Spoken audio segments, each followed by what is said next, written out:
محمد افتخار آفرینش،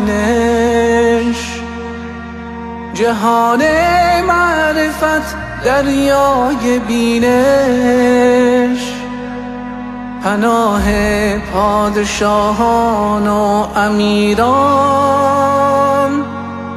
چراغ خلوت روشن ضمیران، دلش آیینه هر دو جهان بود، بدو عالم چراز از وی نهان بود. براق آن شب که بر 7 آسمان راند، کدامین رمز و راز از وی نهان ماند. کند گر وصفش از مهتاب ماهی، کجا گوید کمالش را کماهی. جهان با شرع وی خرم بهشتیست، وگرنه دوزخ تاریک و زشتیست.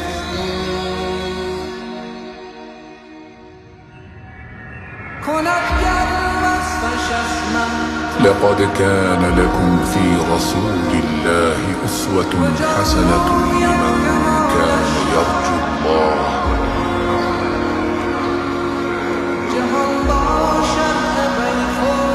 لمن كان يرجو الله واليوم الآخر وذكر الله كثيرا.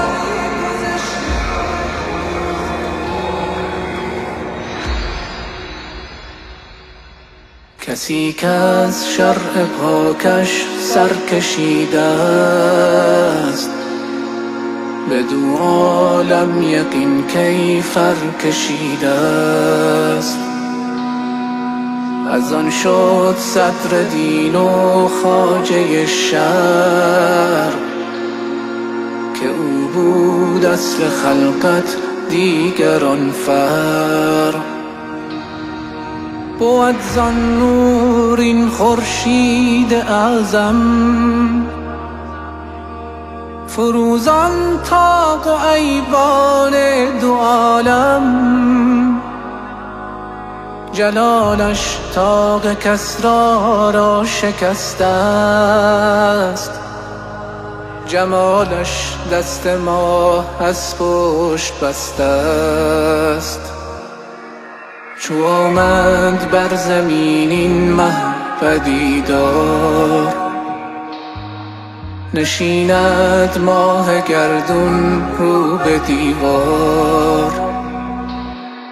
طریق رستگاری آن کند طی، که گیرد در دو عالم دامن وی.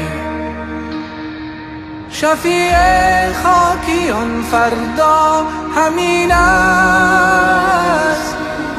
چرا کو رحمت للعالمین است. خدا او را ز رحمت آفریده است، ز دیگر پیشوایان برگزیده است. نمیگویم عطا کن مال و جاهم، من از لطفت همین توفیق خواهم.